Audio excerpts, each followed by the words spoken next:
The history of cholera. 7 cholera pandemics have occurred in the past 200 years, with the first pandemic originating in India in 1817. The 7th cholera pandemic is officially a current pandemic that has been going on since 1961, according to a World Health Organization fact sheet in March 2022. Additionally, there have been more documented major local cholera outbreaks, such as 1991 to 1994 outbreak in South America, and more recently, the 2016 to 2021 Yemen cholera outbreak. Although much is known about the mechanism behind the spread of cholera, this has not led to a full understanding of what makes cholera outbreak happen in some places and not others.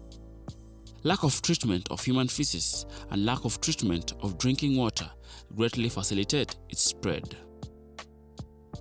Bodies of water have been found to serve a reservoir, and seafood shipped long distance can spread the disease. Between 1816 and 1923, the first 6 cholera pandemics occurred consecutively and continuously over time. Increased commerce, migration, and pilgrimage are credited for its transmission. Late in this period, particularly 1879 to 1883, major scientific breakthroughs towards the treatment of cholera developed. The first immunization by Pasteur, the development of the first cholera vaccine, and identification of the bacterium Vibrio cholerae by Filippino Passini and Robert Koch. After a long hiatus, a 7th cholera pandemic spread in 1961. The pandemic subsided in the 1970s but continued on a smaller scale.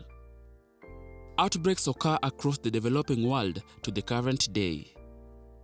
Epidemics occurred after wars, civil unrest, or natural disasters, when water and food supplies had become contaminated with Vibrio cholerae, and also due to crowded living conditions and poor sanitation. Deaths in India between 1817 and 1960 in the first 3 epidemics of the 19th century are estimated to have exceeded 15 million people. Another 23 million died between 1865 and 1917. Vibrio cholerae has shown to be a very potent pathogenic bacterium causing many pandemics and epidemics over the past 3 centuries. However, most outbreaks are known to be self-limiting, meaning they come to an end after peaking without human intervention.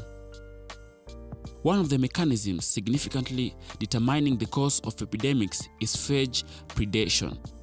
This process is strongly dependent on successful recognition of the bacteria by lytic phages, in which cell surface receptors play a crucial role. Bacteria can reduce their susceptibility by changing their surface receptors and preventing phage adsorption. In the case of Vibrio cholerae, the changed receptor gene expression is due to the alteration in cell density during its infection cycle, a process called quorum sensing. The stool samples collected from patients contain clumps of bacterial cells, demonstrating the occurrence of cell-cell interaction in the latter stage of the infection cycle.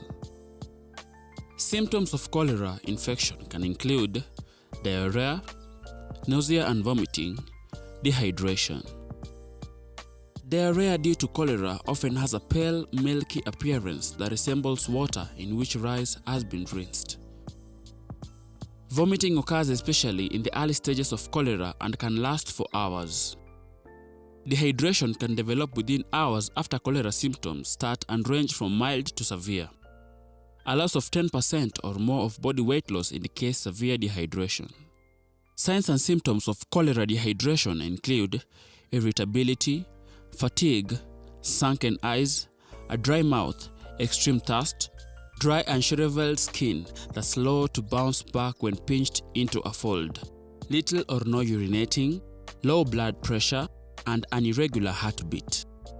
Cholera can be prevented in ways such as wash your hands with soap and water frequently, drink only safe water, eat food that's completely cooked and hot, avoid sushi as well as raw or improperly cooked fish and seafood of any kind, stick to fruits and vegetables that you can peel yourself, such as bananas, oranges, and avocados. Stay away from salads and fruits that can't be peeled, such as grapes and berries.